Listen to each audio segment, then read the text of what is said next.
Alright, so this is gonna look like shit because I'm recording this on my phone. Here's the basics of degreasing animal bones. So the equipment that I'm using here is gloves. We go through a lot of these dealing with bones. Container and dish soap.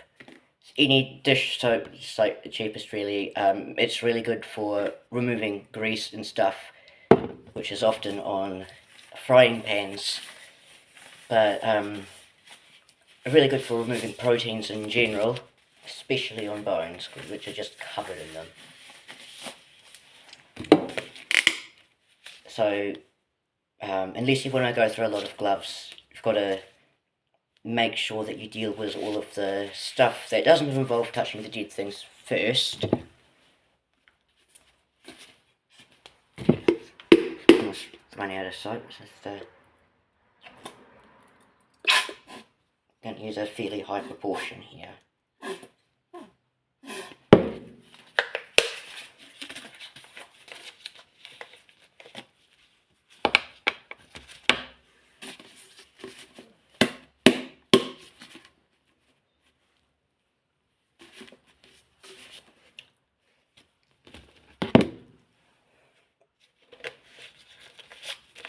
There goes all of my soap. I think I've got some more in the cupboard, so it's fine.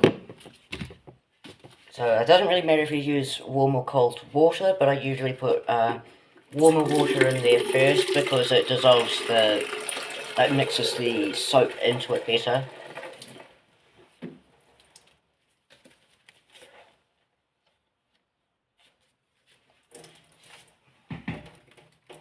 So the bones I'm using today are two different species of seagull. This one is a blackback seagull. I found this completely mummified on the beach. It's fairly big. And then this one is a blackbill seagull. You can see the size is quite different. It's usually the blackback seagulls that steal people's chips down in Wellington. Yeah, so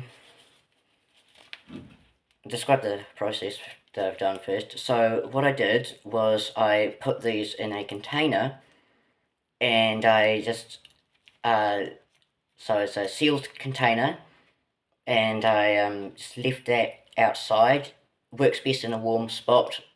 Had a bunch of water in it, so the bacteria eats all the meat, and it worked really well. This is quite clean, just needs degreasing. And algae started growing in there, so that's why, not sure if you can see it, it's a bit green. Now, I think that's mostly on the inside of the skull. It could be a bit tricky to clean off. And, yeah, like once the flesh is all gone, there's still going to be quite a lot of these little bits of, like, protein still attached. And often it'll be infused into the bones. It's collagen mostly, I think.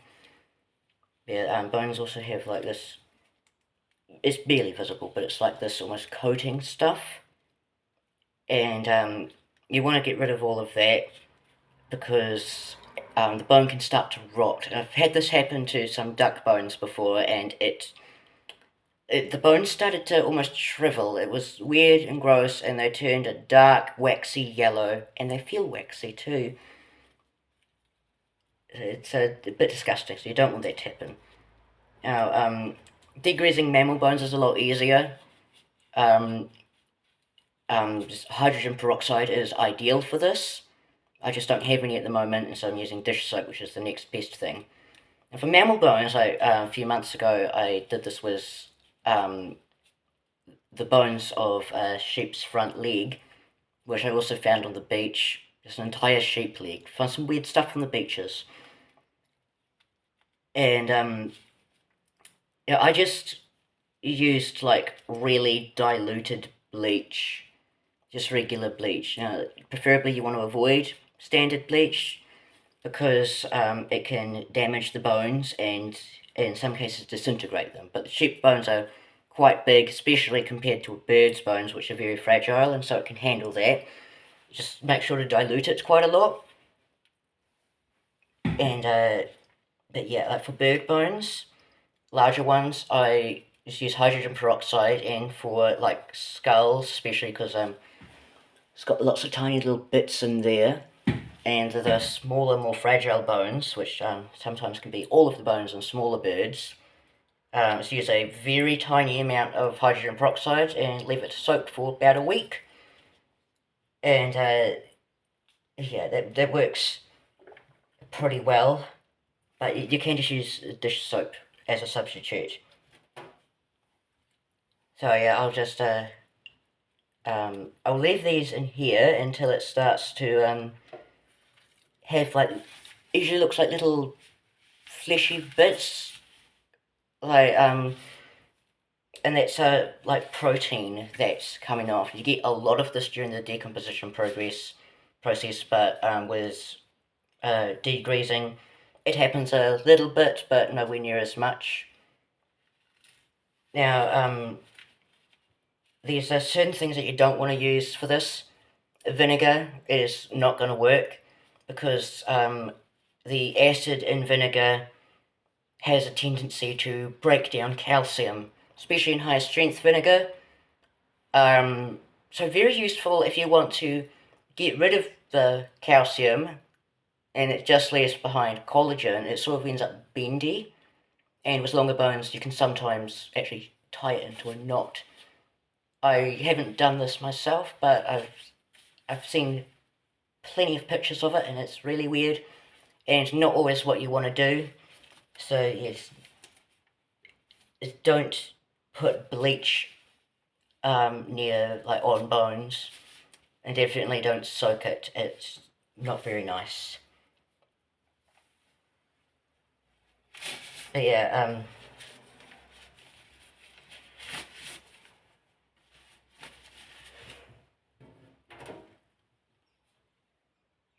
and also always wash your hands afterwards, even after taking off your gloves. And if any amount of water splashes in your eyes, just rinse your eye out in the sink as much as you can. I don't have any safety goggles at the moment. Just like any shop with like random things, we usually have them pretty cheap. Doesn't need to be fancy, just to stop water from splashing in your eyes. So when it's at this point in the process, it's a bit more clean, but if it's like actively rotting in the maceration stage, where you've got it rotting in a bucket, which is my preferred method, because it doesn't mean that bones can get lost into dirt or anything, and bacteria can help the process of degreasing. It's like that water, you can lose an eye if you don't rinse that out pretty fast, and you might even want to go to a hospital if that happens. So just be very careful with that kind of stuff, and if it splashes on like your arms or your legs or anything, wash those areas pretty thoroughly. It can be quite gross. One thing that is easily forgotten is that if you've been dealing with taps and you've touched it, which often you will be, you're gonna want to wash those after, the knob things. They can be quite gross, like even just people touching them before washing their hands for anything really, and then not washing it after, like that accumulates over time, and when you're dealing with this, the diseases can be quite serious depending on what diseases are in your area. Like the bird flu in particular is quite a risk. Depending on the stage of decomposition and how prevalent rabies is, you might even want to worry about that to a degree. Now, I'm not sure if it'd be particularly easy to get rabies like that, but yeah, just lucky that I don't have to deal with rabies in Aotearoa. So overseas it's really, really nasty, and if you even think you've been exposed to a disease like that, you're gonna want to go to a doctor, because they can be really, really bad.